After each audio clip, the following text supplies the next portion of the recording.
सीताराम जय सीताराम, सीताराम जय सीताराम, सीताराम जय सीताराम,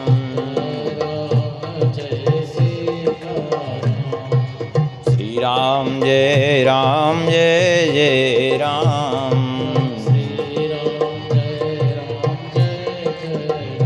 सीताराम जय सीताराम, श्री सीतारामचंद्र भगवान की। श्री सुखदेव जी ने प्रसन्न होकर के कहा, वरीयाने सते प्रश्नः कृतो लोकहितं नृप, आत्मविस्सम्मतः पुंसां श्रोतव्यादिषु यः परः। श्री सुखदेव जी ने कहा, हे राजन, आपने जो प्रश्न किया है अत्यंत श्रेष्ठ प्रश्न है। क्यों? क्योंकि आपका प्रश्न कृतो लोकहितम, लोकहित के लिए आपने प्रश्न किया है। और ऐसे ही प्रश्नों से आत्मज्ञानी महापुरुष प्रसन्न होते हैं। देखिए, आपने कहा सबसे पहले मरने वाले को क्या करना चाहिए और मनुष्य मात्र को क्या करना चाहिए, ठीक है। तो पहले क्या करना चाहिए ये तो बात ठीक है, लेकिन पहले ये तो विचार करिए हम अभी क्या कर रहे हैं। क्या करना चाहिए ये भविष्य की बात है, लेकिन पहले अभी विचार करिए कि अभी हम क्या कर रहे हैं, अभी हमारा जीवन कैसे जा रहा है। बोले, निद्रया ह्रियते नक्तं व्यवायेन च वावयः, दिवाचार्थे हया राजन कुटुंब भरणेन वा। अभी दशा हमारी ये है कि सारा दिन तो व्यतीत होता है धन कमाने में, कुटुंब का भरण पोषण करने में, और सारी रात्रि व्यतीत होती है या तो सोने में अथवा विषय भोगों में।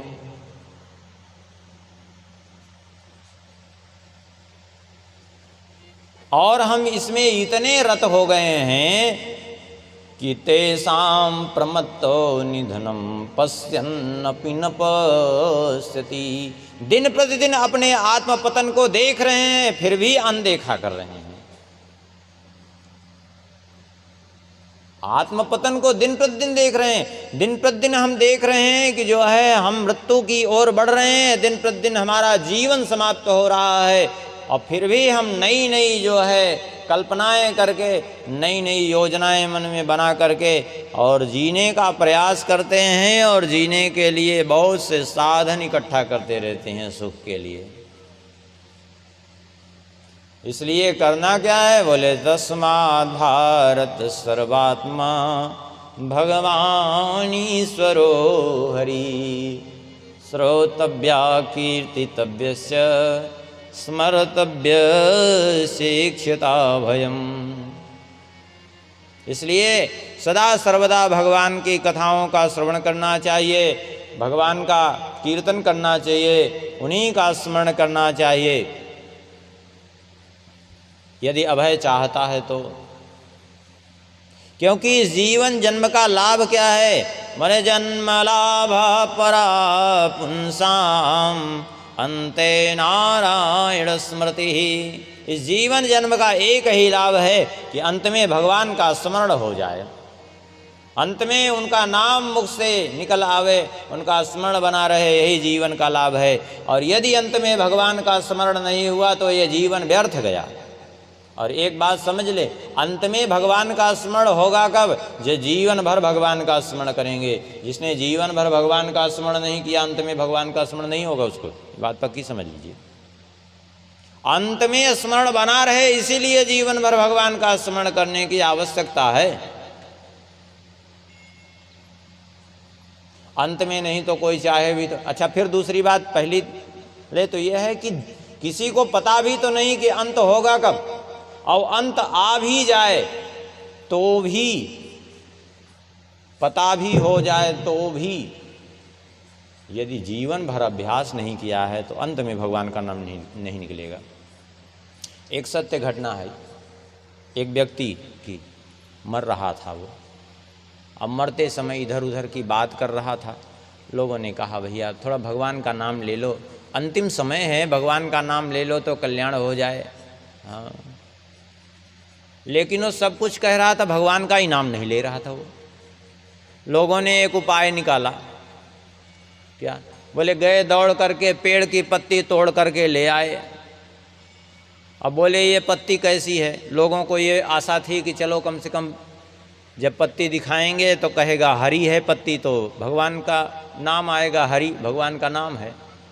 तो उससे कहा कि ये पत्ती कैसी है, तो उसने हरि नहीं कहा बल्कि कह दिया कच्ची है। अरे हरि नहीं मुख से निकला, क्योंकि जीवन भर भगवान का स्मरण नहीं किया ना, तो पूछने पर भी, लोगों के कहने पर भी कह दिया कच्ची है। ये है, इतनी माया ये प्रबल है, संस्कार प्रबल हैं, इसलिए जीवन भर भगवान का नाम लेने की आवश्यकता है, क्योंकि जीवन जन्म का लाभ यही है, भगवान का स्मरण हो जाए। श्री सुखदेव जी कहते हैं, पहले मैं भी निर्गुण ब्रह्म में पूर्ण रूप से प्रतिष्ठित था, पारिनिष्ठितोऽपि नैर्गुण्यम् उत्तम श्लोक लीलया गृहीत चेताराजर से आख्यानम यदधीतवान। मैं भी निर्गुण ब्रह्म में पूर्ण रूप से निष्ठित था, लेकिन भगवान की लीलाओं ने मेरे चित्त को वरवश ऐसा आकृष्ट कर लिया कि मैंने इस श्रीमद् भागवत का अध्ययन किया, क्योंकि भगवान के गुण ही ऐसे हैं।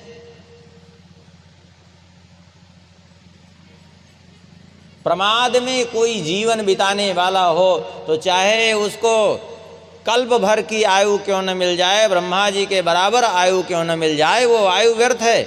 लेकिन यदि निष्ठापूर्वक भगवान का स्मरण करने वाला जीवन मिल जाए तो एक मुहूर्त का समय भी मिल जाए, एक मुहूर्त माने 48 मिनट, इतना समय भी मिल जाए, आधा मुहूर्त का भी समय मिल जाए तो भी उसके लिए पर्याप्त है कल्याण करने के लिए। और इसी पर उदाहरण भी दिया, खटवांग नाम के राजर्षि थे, ये खटवांग श्री राम जी के पूर्वज थे। खटवांग के पुत्र दीर्घबाहु, दीर्घबाहु के पुत्र रघु, रघु के पुत्र अज, अज के पुत्र श्री दशरथ, दशरथ जी के पुत्र श्री राम जी थे। तो खटवांग नाम के राजर्षि थे, गए थे देवताओं की सहायता करने के लिए। उनको पता चला कि हमारी आयु मात्र 2 घड़ी शेष है। देवताओं ने कहा 2 ही घड़ी आपकी आयु शेष है, अब क्या चाहिए आपको, कहिए तो हम आपकी आयु बढ़ा दें। बोले नहीं, हमें आयु बढ़ाने की ज़रूरत नहीं है। बोले क्या करें फिर बताइए, आपने हमारी सहायता की। बोले इसी क्षण हमको पृथ्वी लोक पे सरजू जी के तट पर भेज दीजिए। पहुंचा दिया देवताओं ने। एक क्षण में मुहूर्ता सर्वमुत्सृज्य गतवान अभयम हरिम, एक क्षण में समस्त आसक्तियों से मुक्त होकर के भगवान के परम धाम को चले गए। जीवन इस संसार में सबसे सरल काम है मुक्त होना, और सबसे कठिन काम है मुक्त होना। सरल इसलिए है कि एक क्षण में ये विचार कर लें कि कोई हमारा है ही नहीं है, संसार की कौन कहे, यह शरीर भी हमारा नहीं है, एक क्षण में मुक्त हैं। कोई भी नहीं बांध सकता, किसी भी स्थिति में नहीं बांध सकता यदि वो मुक्त है तो। अब जब ये बंधा रहे आदमी की जो है, हम तो ये चीज़ हमारा है, ये हमारा है, ये तो उसको कोई मुक्त नहीं कर सकता। फिर जो मुक्त होना है, जिसको जीवन जीते जी मुक्त है। कहते हैं आपने पूछा कि अंतिम समय मरने वाले को क्या करना चाहिए, तो सुनिए, अंत काल आवे तो सबसे पहले तो घबरावे नहीं, किसी को इकट्ठा करने की चेष्टा ना करे कि ये हमारे रिश्तेदार हैं, ये हमारे संबंधी हैं, इनको बुलाओ, उनको किसी को मत बुलाओ, बल्कि जिनके पास हो उनको भी छोड़ करके किसी तीर्थ स्थल में जाओ। मरना भला विदेश में जहाँ ना अपन को, किसी के पास मत रहो, एकांत में जाओ किसी तीर्थ स्थल में, बढ़िया स्नान करो गंगा जी में और बैठ जाओ एकांत में। और भगवान के नाम का स्मरण करो, उन्हीं का चिंतन करो। क्योंकि जिसको छोड़ना ही है, जिसको बाद में छोड़ना है, 2-4 10 दिन, 2-4 महीना, 2-4 साल बाद छोड़ना है, अभी छोड़ दो, एक क्षण में मुक्त हो। अंत ही तो ही तजेंगे पावर तू न तजे अबहिते, बाद में तो पछताना पड़ेगा। और अंत में अपने मन को भगवान में लगा करके क्या करे, बोले अपने प्राणों को धीरे धीरे जो है मूलाधार चक्र से उठा करके मन को भगवान में समाहित करके प्राणों का उत्सर्जन करना प्रारंभ करे। परीक्षित जी ने कहा, वाह, आपने इतने सरल भाव से कह दिया कि ये मन को भगवान में लगावे। अरे मन ही तो भगवान में नहीं लगता, इतना सहज थोड़े ही है मन भगवान में लगे। परीक्षित जी ने कहा, इसके लिए अभ्यास करना पड़ेगा। क्या? सबसे पहले जितासनो जित श्वास जित संगो जितेन्द्रिय स्थूले भगवतो रूपे मनः संधारये दिया। सबसे पहले आसन को जीते, अर्थात एक आसन में बैठने का अभ्यास करें। क्योंकि आसन बार बार इधर उधर बदलते रहेंगे, इधर उधर एक मुद्रा में जब बैठ नहीं पाएंगे एक स्थिति में, तो मन कभी एकाग्र हो ही नहीं सकता। इसलिए एक आसन में बैठने का अभ्यास करें। जिस आसन में बैठ सकते हैं, पद्मासन में, वज्रासन में, सुखासन में, वैसे सुखासन में सहजतापूर्वक बैठ सकते हैं हर आदमी। तो एक आसन में बैठने का अभ्यास करें और फिर प्राणायाम के द्वारा श्वास को अपने वशीभूत करें। श्वास के वशीभूत स्वयं नहीं, अपने वशीभूत उसको करें। समस्त आसक्तियों से मुक्त हो जाएं। कोई हमारा नहीं, कोई सब अभी जो कल नष्ट होना है वो आज नष्ट हो जाए तो कोई फर्क नहीं। इस स्थिति में स्थित हो जाओ और समस्त इंद्रियों पर विजय प्राप्त कर लो। हाँ, नेत्रों के सामने क्या हो रहा है कोई मतलब नहीं। बढ़िया से बढ़िया सामने वस्तु हो, बढ़िया से बढ़िया पदार्थ हो, उसके लिए जिह्वा लोलुप न होने पावे, कोई भी इंद्रियां चंचल न होने पावे। और भगवान में मन नहीं लगता तो सबसे पहले भगवान के स्थूल स्वरूप में जो विश्व ब्रह्मांड है पूरा, ये भगवान का स्थूल स्वरूप है, इसी में मन को लगा के देखो। जहाँ जाए बस केवल मन की चित्तवृत्ति को बदलना है। क्या बदलना है? बोले जैसे मान लिया बैठे सामने वृक्षों पर दृष्टि जाए तो इनको वृक्ष समझो ही नहीं, इनको ये मानो कि क्या दिव्य भगवान की रोमावलियां हैं, भगवान के रोम हैं। चंद्रमा पर दृष्टि जाए, वाह भगवान का मन कितना निर्मल है, कितना स्वच्छ है। सूर्य पर दृष्टि जाए, वाह भगवान के नेत्र कितने तेजोमय हैं। बादलों पर दृष्टि जाए, वाह भगवान के बाल कितने सुंदर हैं, घुंघराले हैं। नदियों पर दृष्टि जाए, वाह भगवान के शरीर की नस नाड़ियाँ कितनी सुंदर शोभित हो रही हैं। सब जगह केवल अपनी दृष्टि को भगवान से जोड़ते जाओ, अपने आप भगवान में मन लगता जाएगा। केवल बदलना है, मन की गति को ही बदलना है।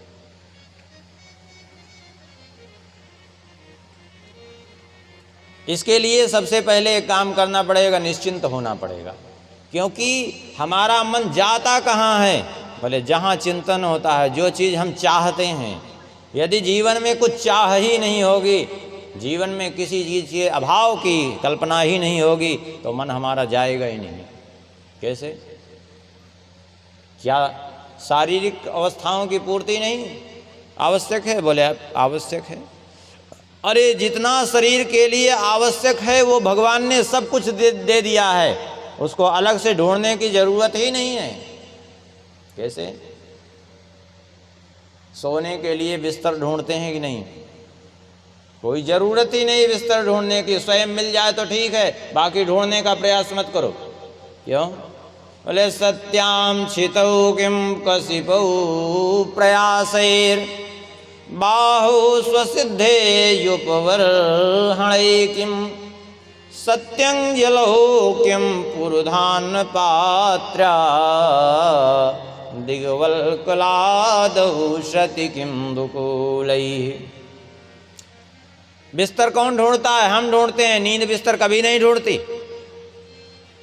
अच्छा बताइए, आज तक किसी को नींद आती है तो नींद बिस्तर ढूंढती है क्या? नहीं। नींद जब आती है तो नींद बैठे बैठे भी आ जाती है, पढ़ते पढ़ते भी आ जाती है।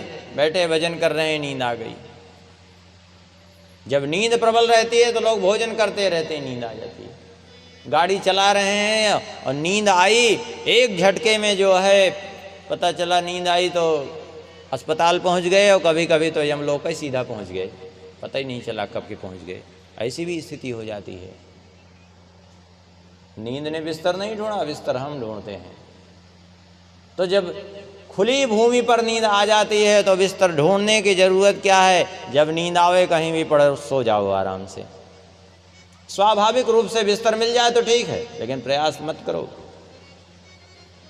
आप कहेंगे बिस्तर तो चलो कोई बात नहीं, बिना बिस्तर की नींद आ जाएगी। अरे तकिया तो चाहिए लगाने के लिए। बोले बाहु स्वसिद्धे युपवर्हणई किम, दो भुजाएं भगवान ने दी हैं, स्वतः सिद्ध हैं। आपको तकिया लगाने की आवश्यकता ही नहीं है। जिधर आप करवट लेंगे अपने आप ये तकिया लगेगी। तकिया तो इधर उधर आपको करना पड़ेगा, लेकिन इसको नहीं करना पड़ेगा, ये स्वतः सिद्ध हैं, अपने आप लगेंगी। भोजन के लिए पात्र तो चाहिए। बोले सत्यं जलौ किम पुरुधान पात्र, अंजलि भगवान ने इतनी दी है कि सबकी अंजलि में इतना भोजन आता है जितने से उसका पेट भरे। बहुत ज़्यादा बर्तन ढूंढने की भी जरूरत नहीं है। और दिग्वल कलादौ शति किम दुकूलये, जितेंद्रिय हो जाए तो दिशाएं ही वस्त्र हो जाए, फिर कोई उसको वस्त्र की भी आवश्यकता नहीं। और वस्त्र की कदाचित आवश्यकता हो भी तो बोले चीराणि किम पतिन संति दिशन्ति भिक्षां, नैवांघ्रिपा परिभृता सरितोऽप्यशुष्यन्, रुद्धा गुहा किमजितो वतिनोपसन्नान्, तस्माद् भजन्ति कवयो धन दुर्मदान्धान्। वस्त्र की आवश्यकता भी है तो कि चीराणी किम पथि न संति, क्या रास्ते में कपड़े नहीं मिल जाते क्या। इसका मतलब ये नहीं कि यहाँ फटे पुराने कपड़े की बात कही जा रही है। यहाँ फटे पुराने कपड़े की बात नहीं कही जा रही है। आजकल लोग भूल चुके हैं शास्त्र का ज्ञान न होने के कारण। शास्त्रीय विधान ये है कि जब अपने लिए कपड़ा लेकर के आवे तो कम से कम एक टुकड़ा कपड़ा फाड़ करके उसमें से एक, कम से कम अगर सामर्थ्य हो तो अधिक, और नहीं तो कम से कम एक लंगोटी और गमछा का कपड़ा ले जाके किसी पेड़ में टांग देना चाहिए, बांध देना चाहिए। कि ऐसे स्वच्छंद विचरणशील महापुरुष जो हैं वो अपना उसको लेकर के धारण कर लेंगे। ये नियम है, पहले लोग ऐसा करते थे, उसी बात को कह रहे हैं। यदि ऐसा नहीं करता तो सस्तेन दंडम रहती, वो चोर कहलाता है वो व्यक्ति।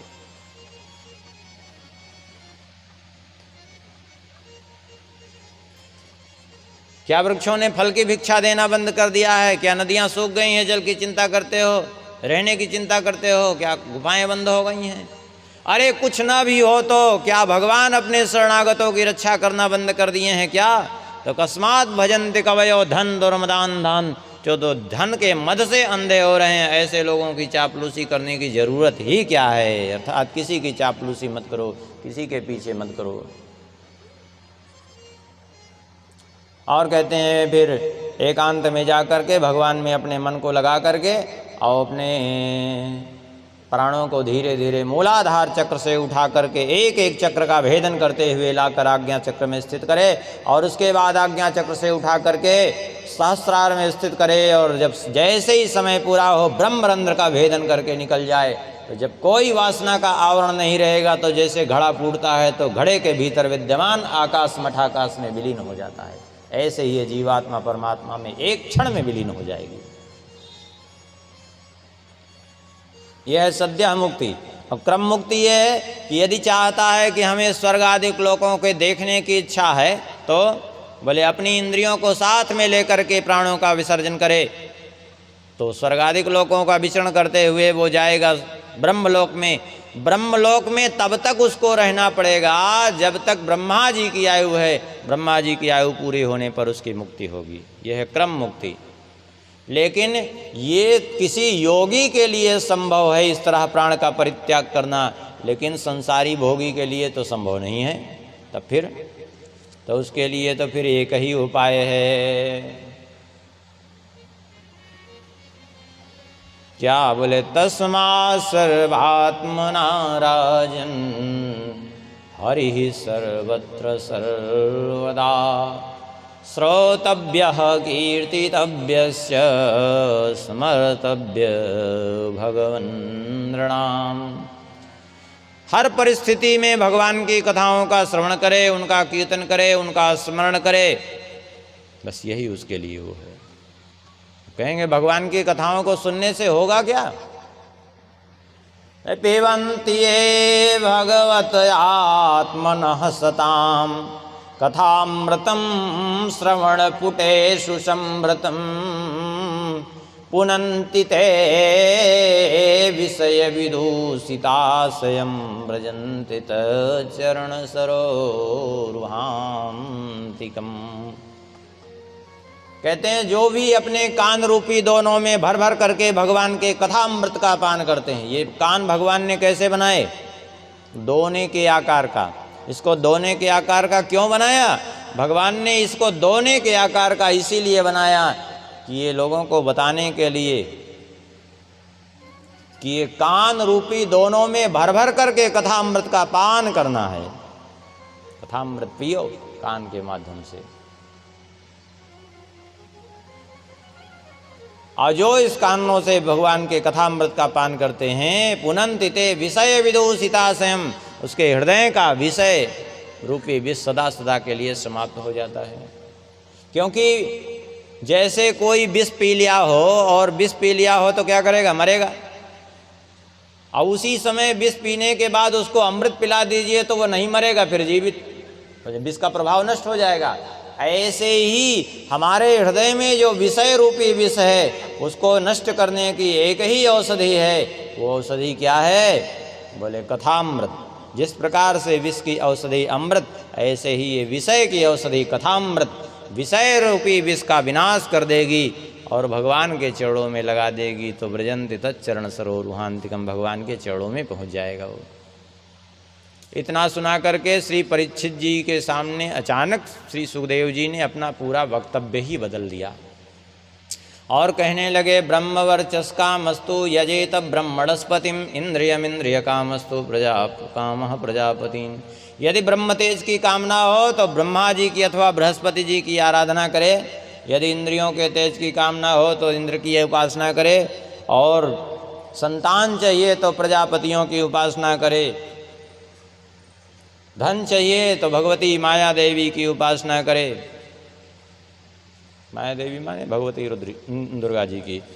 तेज चाहिए तो अग्निदेव की, और वीरता चाहिए तो रुद्रों की, आयु चाहिए तो अश्विनी कुमारों की, प्रतिष्ठा चाहिए तो पृथ्वी देवी की, और सुंदर रूप चाहिए तो गंधर्वों की, सुंदर पत्नी चाहिए तो उर्वशी अप्सरा की। इन सब की उपासना करे। विद्या चाहिए तो भगवान शंकर जी की उपासना करे। आप कहेंगे विद्या शंकर जी की उपासना क्यों कह दी? क्योंकि शंकर जी के डमरू से ही व्याकरण के 14 सूत्र प्रकट हुए हैं। अब व्याकरण आ गया तो सब आ जाएगा, अब व्याकरण नहीं आया तो सब बेकार है। हाँ, इसलिए शंकर जी की आराधना से विद्या की प्राप्ति। और अंत में कह दिया, अकामः सर्व कामो वा मोक्ष काम उदारधि तीव्रेण भक्ति योगेन यजेत पुरुषं परम। चाहे निष्काम हो, चाहे समस्त प्रकार की कामनाओं से युक्त हो, अथवा मोक्षकामी हो, उत्तम तो यही है, बुद्धिमानी तो यही है कि तीव्र भक्ति योग के द्वारा भगवान श्री हरि की उपासना करे। सबसे उत्तम यही है। कह करके भगवान श्री सुखदेव जी जब शांत हो गए, श्री शौनकादि ऋषियों ने श्री सूत जी महाराज से बहुत बढ़िया बात कही। हे भगवान, आप कथा हमें सुनाते रहिए। क्यों? क्योंकि आयुर्हरति वै पुंसाम उद्यन्नस्तं चयन्नसौ तत्स्यर्ते यच्छणो नीत उत्तम श्लोक वार्तया। प्रतिदिन सूर्यदेव उदय होते हैं और अस्त होते हैं, और उदय अस्त होकर के प्रतिदिन मनुष्यों की आयु का हरण कर रहे हैं। भाई एक दिन उदय हुए अस्त हुए तो एक दिन की आयु कम हो गई, आपकी जितनी निर्धारित आयु थी कि नहीं उसमें से। लोग जैसे जन्मदिन मनाते हैं तो जन्मदिन मनाते हैं, वास्तव में उनके वर्ष का, उनके जीवन का 1 वर्ष कम हुआ कि नहीं 1 वर्ष में।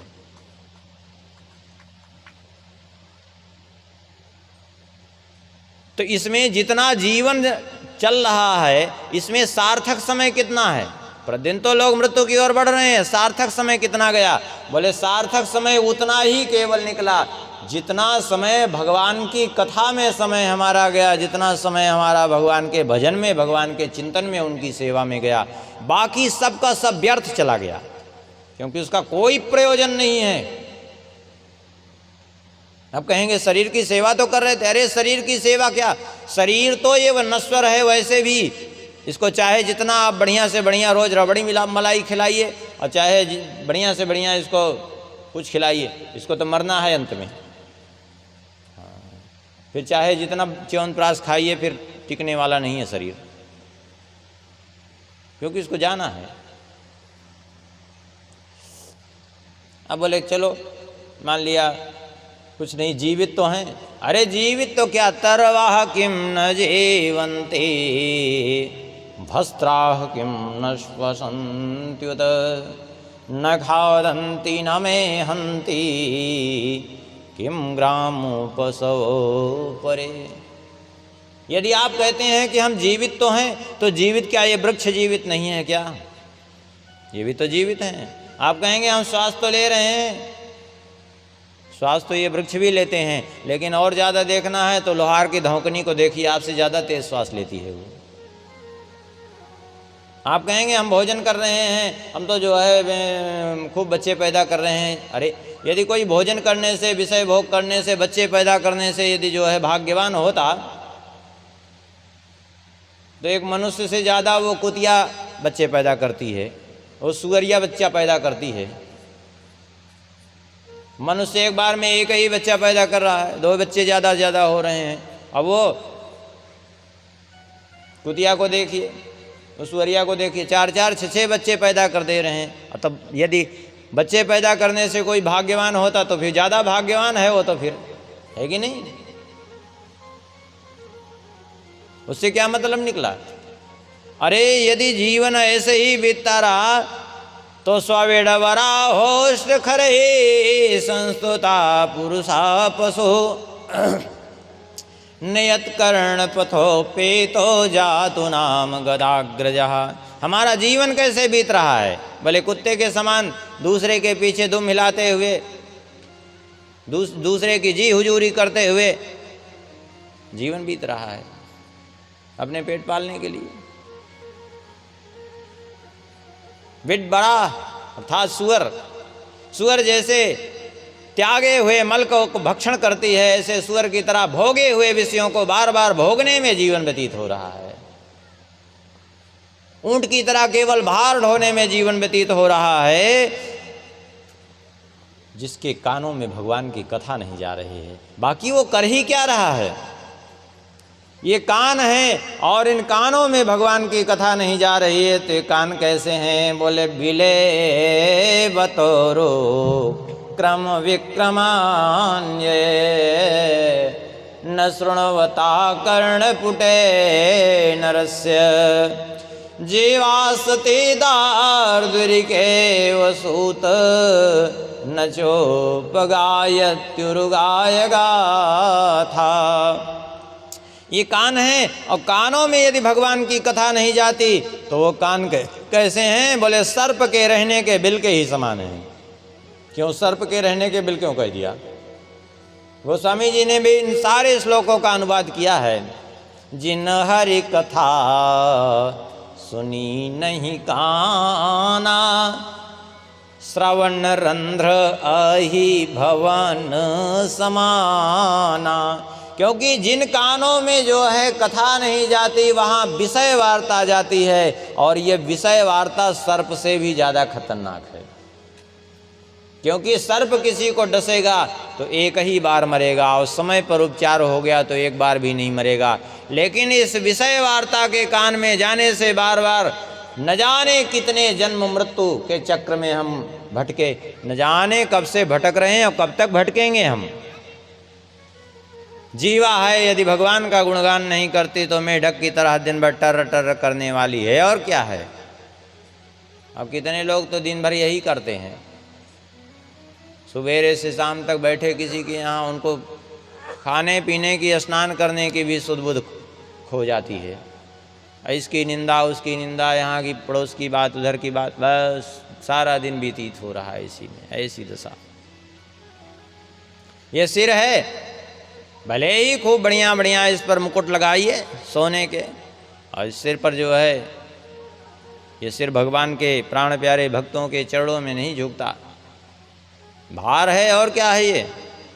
हाथ हैं बढ़िया बढ़िया सुंदर जो है रत्न जटित आप अंगूठियाँ धारण कीजिए स्वर्ण की, बढ़िया बढ़िया पद्मराग जटित कंकड़ भी धारण कर लीजिए, लेकिन भगवान के भक्तों की सेवा नहीं हो रही है तो मुर्दे के समान हैं। और क्या है ये? नेत्र हैं, और नेत्रों से भगवान के जनों का, भगवान के भक्तों का, संतों का दर्शन नहीं हो रहा है। तो ये नेत्र कैसे हैं? बोले वरहाई ते नैनी नराणाम लिंगानि विष्णोर्न निरीक्षिते। मोर पंख में बनी हुई आँखों के समान है ये आँखें, यदि वे भगवान के प्राण प्यारे भक्तों का दर्शन नहीं हुआ तो। लिंगानि विष्णोर्न निरीक्षिते, इससे दो अर्थ निकल जाता है। लिंगानि विष्णु माने एक तो भगवान के देव विग्रहों का, और दूसरे लिंगानि विष्णु माने भगवान के चलते फिरते स्वरूप जो उनके भक्त हैं। लीनम अर्थम गमयन्ते लिंगा साधवः संता भगवत भक्ता। और यही अर्थ गोस्वामी जी ने भी किया। नयनन संत दरस नहीं देखा, लोचन मोर पंख जिमिले खा। लोचन मोर पंख जिमिले खा, मोर पंख के नेत्रों के समान है। यदि इन चरणों से भगवान के धामों की यात्रा नहीं हो रही है, तीर्थ यात्रा नहीं हो रही है, तो ये ठूठ वृक्ष के समान हैं, वो जीते जी मुर्दे के समान हैं, जो अपने नासिका से श्वास तो ले रहा है लेकिन भगवान के चरणों में चढ़ी हुई तुलसी की गंध नहीं ली। जिसने भगवान के प्राण प्यारे भक्तों की चरण धूल को मस्तक पर नहीं चढ़ाया, उसका जीवन व्यर्थ है। उसका हृदय नहीं, लोहे के समान है, जो भगवान के गुणों को सुनकर के द्रवीभूत न हो जाए। इसलिए आप कथा सुनाते रहिए। परीक्षित जी ने भी श्री सुखदेव जी से कहा, प्रभु हमें तो अब कुछ नहीं चाहिए, आप जो कुछ वर्णन कर रहे हैं हमें केवल भगवान की कथा सुननी है। इतना सुनकर के श्री सुखदेव जी बड़े प्रसन्न हुए। अब प्रसन्न होकर के अब मंगलाचरण किया है श्री सुखदेव जी ने। इसके पहले मंगलाचरण नहीं किया। क्यों? क्योंकि अभी तक प्रश्न किया था, इसलिए जो प्रश्न किया था उत्तर दे दिया। अब कथा की जिज्ञासा की है तो अब मंगलाचरण कर रहे हैं। कई श्लोकों में मंगलाचरण किया, लेकिन पूरे तो स्मरण करना संभव नहीं है, लेकिन समय के अभाव में, लेकिन कुछ स्मरण करेंगे। श्री सुखदेव जी कहते हैं, नमः परस्मै पुरुषाय भूयसे सदुद्भवस्थानि निरोध लीलया गृहीत शक्तित्रतयाय देहिनामंतर्भवायानुपलक्ष्य वर्त्मने। हम उन परम पुरुष भगवान के चरणों में प्रणाम करते हैं जो सदुद्भवस्थान निरोध लीला, जो इस सृष्टि की उत्पत्ति पालन और संहार के लिए गृहीत शक्तित्रतयाय देहिनाम, तीनों गुणों को धारण करके तीन रूप हो जाते हैं, अर्थात ब्रह्मा विष्णु महेश, सतोगुण तमोगुण रजोगुण का आश्रय लेकर के तीन रूप धारण कर लेते हैं। और इतना ही नहीं, सृष्टि भी करते हैं, स्वयं पालन भी और संहार भी, और अंतर में भी वही विराजमान है भगवान।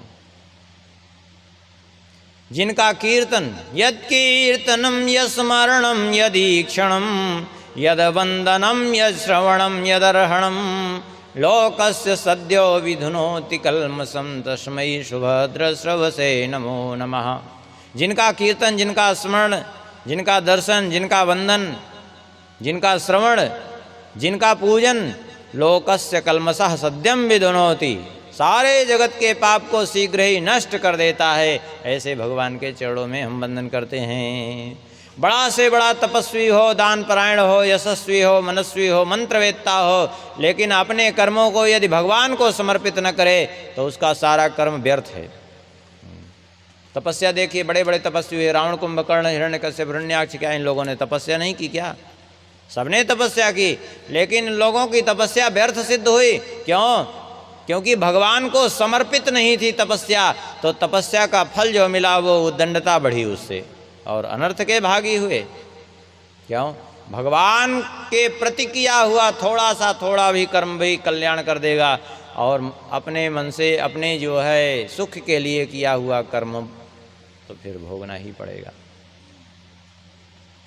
किरात हूणांध्र पुलिंद पुलकसा आभीर कंका यवना खसादया एन्नीच पापाय दुपाश्रया शुद्ध्यन्ति तस्मै प्रभु विष्णवे नमः। किरात, हूण, आंध्र, पुलिंद, पुलकस, आभीर, कंक, यवन, खस आदि कहते हैं ये जो पापा लोग हैं ये भी पवित्र हो जाते हैं यदि भक्तों का आश्रय ले लें तो। पापा माने, पापा शब्द का अर्थ होता है पाप करते करते जो पाप रूप हो जाए, इतना पाप कर ले जो कि साक्षात पाप का स्वरूप ही बन जाए, उसको पापा कहते हैं। लेकिन देखिए कैसी परंपरा चल गई भारतवर्ष की। पाश्चात्य सभ्यता ने लोगों के दिमाग पर इतना अपना अधिकार कर लिया है कि पिता को लोग पापा कहने लगे। पिता को पापा कहने का तात्पर्य क्या है जानते हैं? आप अपने पिता को गाली दे रहे हैं, उनको अपमान कर रहे हैं कि तुम तो पापी हो, महान पापी हो। इस तरह से पापा कहेंगे, डैडी कहेंगे, डैड कहेंगे। बताओ। अच्छा, इसका अर्थ सब लोग जानते हैं, हमसे ज़्यादा जानते हैं अर्थ इसका लोग, कि डैड माने क्या होता है, डैडी माने क्या होता है, सब जानते हैं। माता जी को मम्मी कहेंगे, बताओ।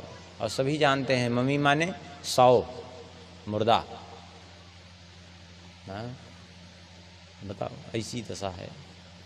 इसलिए अपने बच्चों को ये संस्कार मत दीजिए, उनसे मम्मी पापा मत कहवाइए, उनसे माता जी पिताजी कहलवाइए, अच्छे संस्कार दीजिए।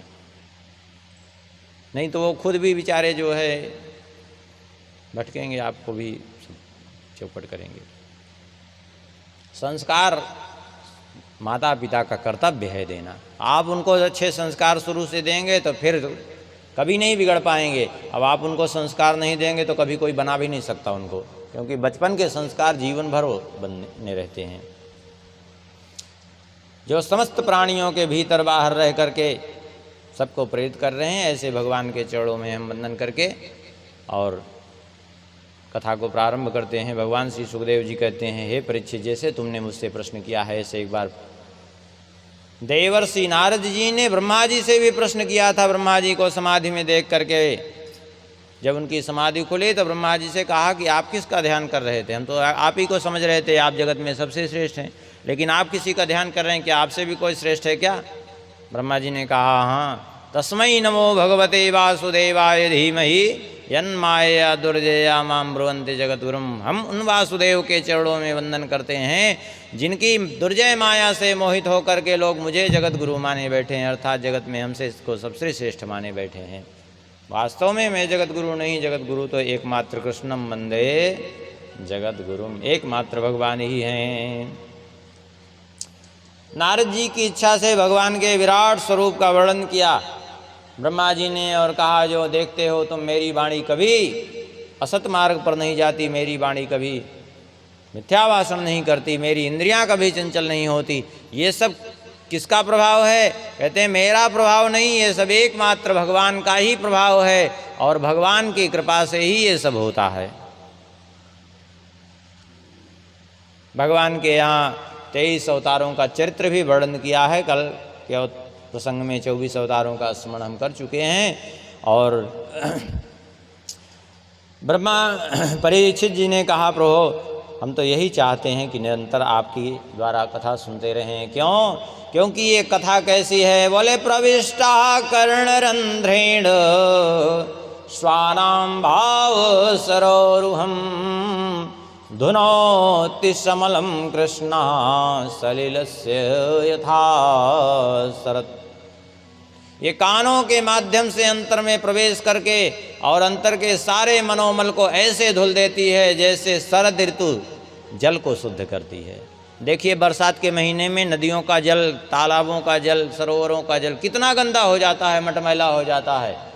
लेकिन जैसे शरद ऋतु प्रारंभ होती है, देखिए आप कार्तिक महीना आते ही जल एकदम स्वच्छ हो जाता है, क्योंकि शरद ऋतु जल को स्वच्छ करती है। ऐसे ही भगवान की कथा हृदय को स्वच्छ बना देती है। श्री सुखदेव जी कहते हैं कि हे परीक्षित, तुमने जो हमसे प्रश्न किया सृष्टि भगवान ने कैसे की, तो पहले भगवान एक ही थे अकेले। एक दिन भगवान के मन में इच्छा जागृत हुई, एकोहम बहुश्यामि, मैं एक से बहुत हो जाऊं। तो भगवान ने अपनी इच्छा मात्र से अपने से माया को पृथक किया और फिर माया ने सृष्टि प्रारंभ की, महत तत्व को जन्म दिया। भगवान ने पहले स्वयं एक स्वरूप धारण किया, जल में निवास किया। भगवान के नाभि से कमल प्रकट हुआ, उसी पर ब्रह्मा जी उत्पन्न हुए। अब ब्रह्मा जी बहुत समय तक ढूंढते रहे, भगवान के अस्तित्व को नहीं जान पाए। अचानक एक दिन ब्रह्मा जी को जल के 2 बुलबुले फूटे तो उनसे शब्द प्रकट हुआ। कौन सा शब्द प्रकट हुआ? बोले सचिंतयन् दक्षरमेकदाम भस्युपासृणोद्विर्गदितं वचो विभो स्पर्शे सुयत षोडशमेकविंशं निष्किंचनानां नृपय धनं विदुः। स्पर्श संज्ञक वर्ण का 16वां और 21वां अक्षर प्रकट हुआ 2 बार। 16वां अक्षर कौन है? स्पर्श संज्ञक वर्णों का जो व्याकरण पढ़े होंगे वो जानते होंगे। कादयो मावसाना स्पर्शाः, का से लेकर के माँ तक के वर्ण स्पर्श संज्ञक वर्ण कहे जाते हैं। तो 16वां अक्षर कौन सा है? ता। और 21वां अक्षर पा, अर्थात तप। तप 2 बार शब्द हुआ। ब्रह्मा जी तप करने लगे, कठोर तप किया। ब्रह्मा जी के ऊपर भगवान प्रसन्न हो गए। प्रसन्न होकर के भगवान ने प्रकट होकर के उनको वेदों का ज्ञान प्रदान किया और कहा आपको सृष्टि करनी है, इसलिए एक काम करो, फिर से तपस्या करो कुछ दिन, तो हम अपने दिव्य भागवत ज्ञान को आपको प्रदान करेंगे, फिर सृष्टि में प्रवृत्त होगा ना। फिर से तप किया। ब्रह्मा जी के सामने भगवान प्रकट हुए और भगवान ने अपने दिव्य ज्ञान को प्रदान किया।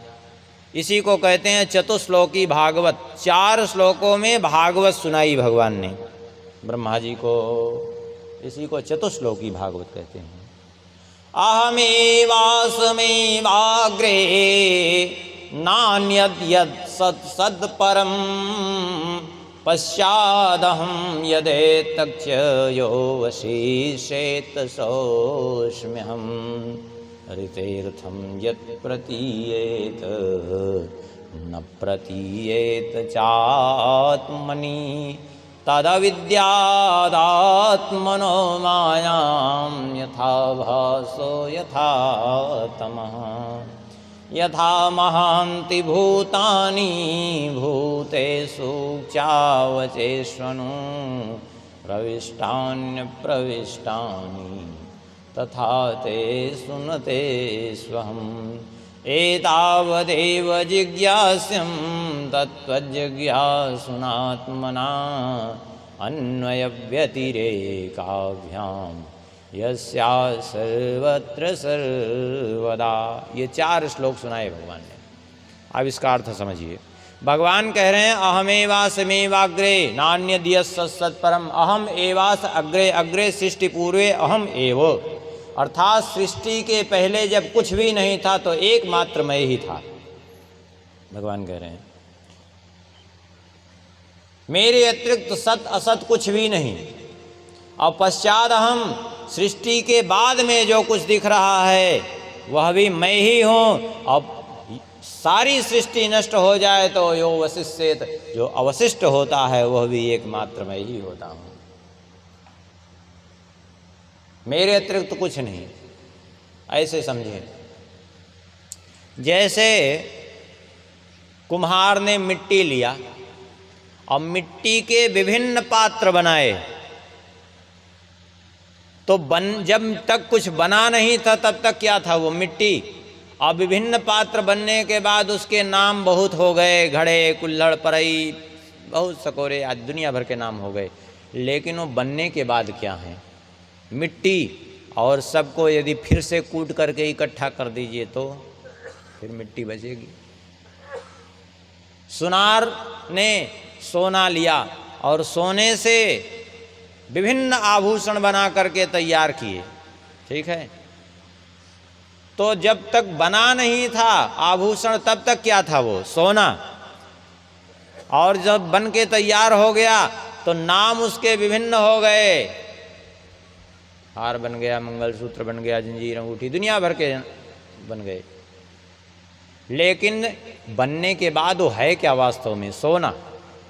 और सबको फिर से गला कर एक कर दिया सुनार ने, तो क्या बचा, ये सोना।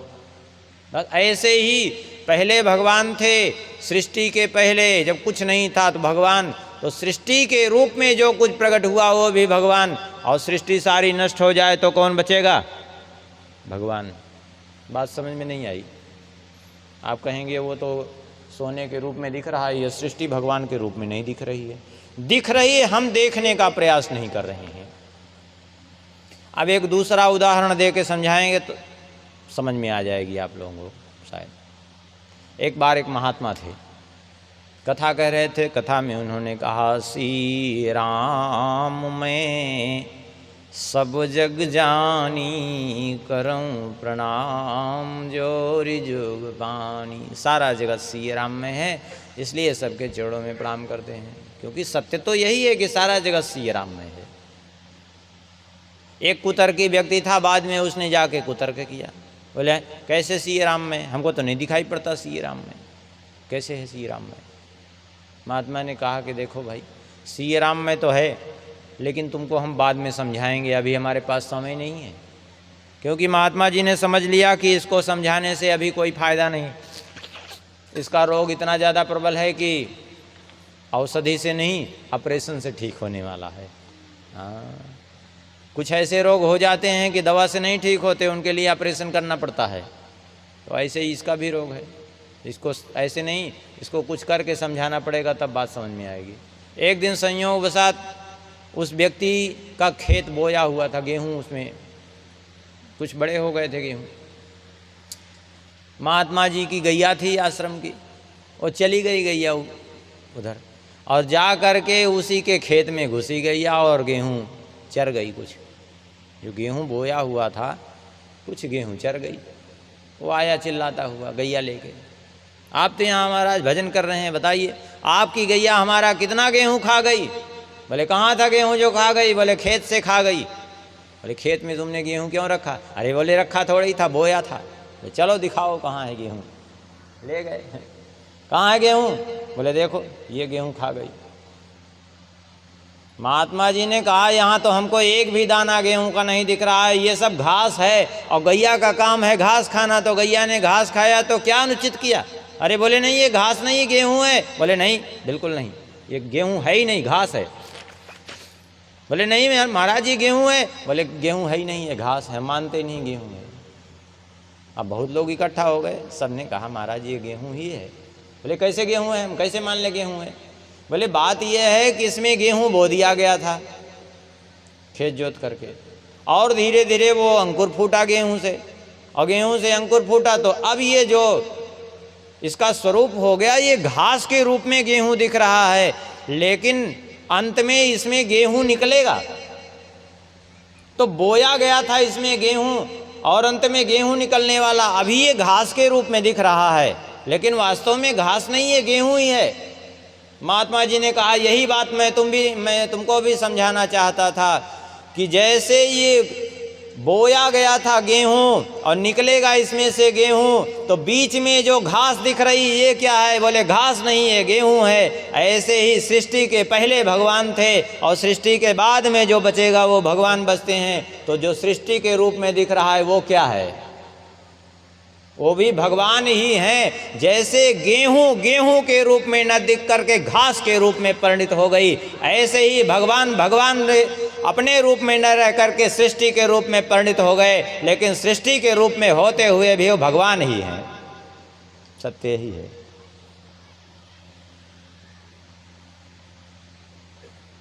और देखा जाए तो चैतन्य तत्व क्या है? अभी वो चैतन्य तत्व निकल जाए तो इस शरीर को कोई रखेगा? चाहे आपका जितना भक्त पुत्र हो, आपका पिता हो, माता हो, भाई हो, पत्नी हो, कोई भी हो, कोई इस शरीर को नहीं रखेगा। क्यों? इस शरीर को कोई नहीं रखना चाहता। फिर किसको रखना चाह रहे थे? आत्मा जो इसमें विद्यमान थी। अब आत्मा कौन थी? परमात्मा ही तो थे आत्मा के रूप में। अब वो चले गए तो क्या? तो सारी सृष्टि है भगवान की स्वरूप की नहीं? सारी सृष्टि भगवत स्वरूप ही है। हम देखने का प्रयास नहीं कर रहे हैं, बस बात इतनी ही है।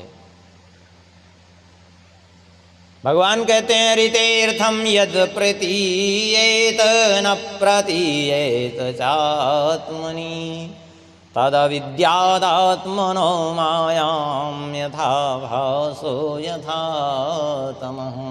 मेरे अतिरिक्त जो कुछ भी दिख रहा है वो सब केवल आभास मात्र है, केवल कल्पना मात्र है।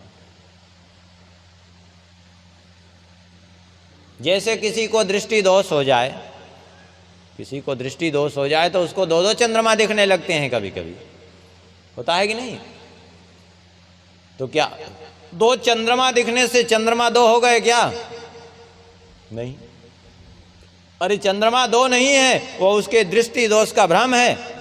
बस ऐसे ही जिस प्रकार से चंद्रमा दो नहीं है, चंद्रमा एक ही है, ऐसे ही ये जो नानात्व दिख रहा है, इतने लोग दिख रहे हैं, इतनी सृष्टि दिख रही है, ये नाना नाम रूप दिख रहे हैं, वास्तव में नाना नाम रूप नहीं, एकमात्र परमात्मा के ही विभिन्न स्वरूप दिख रहे हैं।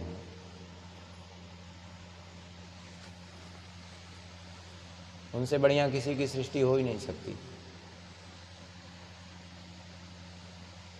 छोटे से छोटे जीव बना दिए, ऐसे ऐसे जीव बना दिए जो आंखों से दिखाई नहीं पड़ते, जिनको सूक्ष्मदर्शी से देखना पड़ता है।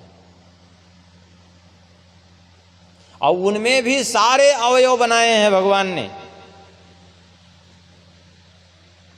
भगवान को देखो, हवाई जहाज में बैठने की इच्छा हो तो एक मच्छर है, कितना बढ़िया हवाई जहाज है वो, और उसके अंदर भी भगवान विद्यमान है और बढ़िया उड़ा। और जहाँ उसका पेट्रोल ख़त्म हुआ, जहाँ किसी के शरीर पर बैठा, पेट्रोल अपना लिया, उड़ गए फिर से है कि नहीं? भगवान का कितना बढ़िया हवाई जहाज। कितने रूप में भगवान ने पीड़ा किया और कर रहे हैं, तो सब रूप में भगवान ही हैं।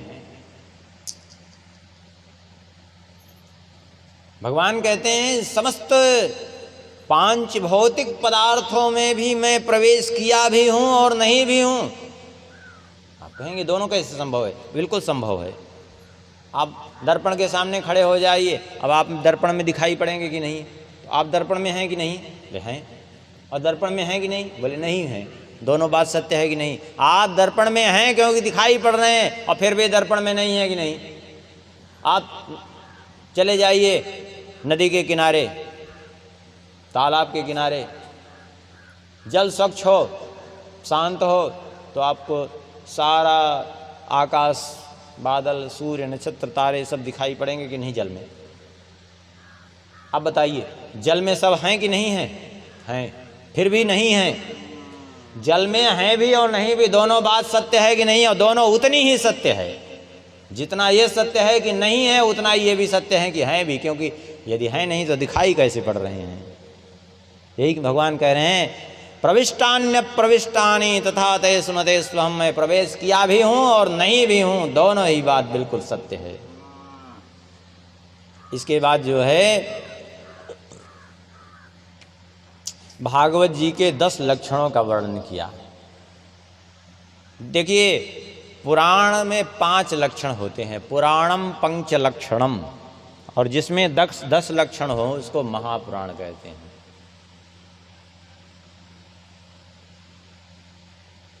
तो इसमें 10 लक्षण कौन है? अत्र सर्गो विसर्गस्य स्थानं पोषणमूतयः मनवंतरे सानुकथा निरोधो मुक्तिराश्रया। सर्ग, विसर्ग, स्थान, पोषण, ऊति, मनवंतर, ईशानुकथा, निरोध, मुक्ति और आश्रय। सर्ग क्या है? बोले महत तत्व की उत्पत्ति को ही सर्ग कहते हैं, सृष्टि के निर्माण को ही विसर्ग कहते हैं, और भगवान की श्रेष्ठता ही स्थान कहलाती है, और भक्तों के ऊपर जो उनकी कृपा है पोषणम तदनुग्रह, वही उनका अनुग्रह ही पोषण कहलाता है। और मनवंतरों के अधिपति जो भगवत भक्ति करके धर्म का परिपालन करते हैं उन्हीं को मनवंतर कहते हैं। और ईशानुकथा, भगवान की जो कथाएं हैं, लीलाएं हैं, उसी को ईशानुकथा कहते हैं। जीवों को कर्म बंधन में जो बांधने वाली वासनाएं हैं उसी को ऊति कहते हैं। और जीव का समस्त उपाधियों से रहित होकर के भगवान में विलीन हो जाना, इसी को मुक्ति कहते हैं। इसी को जीव का अपनी उपाधियों के सहित भगवान में विलीन होना, इसको निरोध कहते हैं। और जीव का जीवत्व भाव समाप्त हो जाए और उस स्थिति में भगवान में विलीन हो जाए तो मुक्ति कहते हैं। और सबके एकमात्र आश्रय कौन है? भगवान है। इन 10 चीज़ों का जिसमें वर्णन किया जाए उसको महापुराण कहते हैं। तो इस श्रीमद् भागवत जी में इन 10 का विवेचन किया गया है। भगवान जो है स्वयं पहले स्वरूप धारण किए और फिर उसके बाद विभिन्न स्वरूप प्रकट किए भगवान। आजकल एक भी लोगों के मन में, दिमाग में उटपटांग बातें भरी रहती, भगवान तो निराकार हैं। अरे जब निराकार हैं जो कहते हैं, पहले उनसे ये पूछो कि यदि वे साकार नहीं है तो साकार रूप कैसे प्रकट हुआ? साकार रूप तो तभी प्रकट होगा जब वे साकार स्वरूप स्वयं धारण करेंगे। अच्छा, कुछ लोगों के मन में एक बड़ी विचित्रता ये बात भरी रहती है कि भगवान का पहले निराकार स्वरूप था फिर बाद में साकार हुआ। कुछ लोग कह देते हैं पहले साकार स्वरूप था फिर निराकार। ये दोनों ही व्यर्थ की बातें हैं। इन दोनों बातों को अच्छी प्रकार से समझेंगे तो बात समझ में आ जाएगी कि पहले निराकार था कि साकार था। हम आपसे पूछें पहले सूर्य था कि पहले प्रकाश था उनका? पहले सूर्य थे कि पहले प्रकाश था? अरे कुछ नहीं, जब से सूर्य हैं तब से प्रकाश हैं, क्योंकि सूर्य से ही उनका प्रकाश है और प्रकाश का पुंज ही पुंजीभूत स्वरूप सूर्य हैं। प्रकाश और सूर्य एक दूसरे से सर्वथा अभिन्न है, अलग हो ही नहीं सकते। प्रकाश और सूर्य केवल इतना ही अंतर हुआ कि पहले हमको सूर्य जब उदय हो रहे तो दिखाई नहीं पड़े, प्रकाश दिखाई पड़ा। बाकी ऐसा नहीं कि सूर्य नहीं थे, यदि सूर्य होते ना तो प्रकाश कैसे आता? सूर्य थे तो प्रकाश आ रहा है ना उनसे। बस इसी प्रकार से जैसे सूर्य और प्रकाश दोनों की सत्ता सदा सर्वदा थी, समान थी, ऐसे ही निर्गुण और सगुण स्वरूप दोनों ही सदा सर्वदा समान रूप से रहते हैं, चाहे वो निराकार हों चाहे साकार हों। जैसे सूर्य का साकार रूप है, सूर्य का जो स्वरूप देखते हैं, और निराकार स्वरूप है उनका ये प्रकाश, ऐसे ही भगवान का निराकार स्वरूप है ब्रह्म और उन्हीं का साकार स्वरूप भगवान। इसमें ज़्यादा कुछ सोचने की जरूरत ही नहीं है।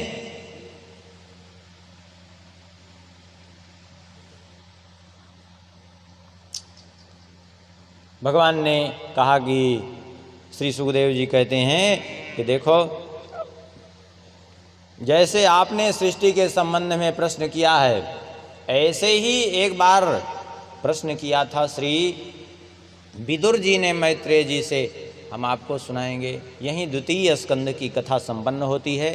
थोड़ा सा भगवान नाम कीर्तन कर लें, फिर तृतीय स्कंद में प्रवेश करेंगे। गोविंद जय जय गोपाल जय जय गोविंद जय जय गोपाल जय जय राधा रमण हरि गो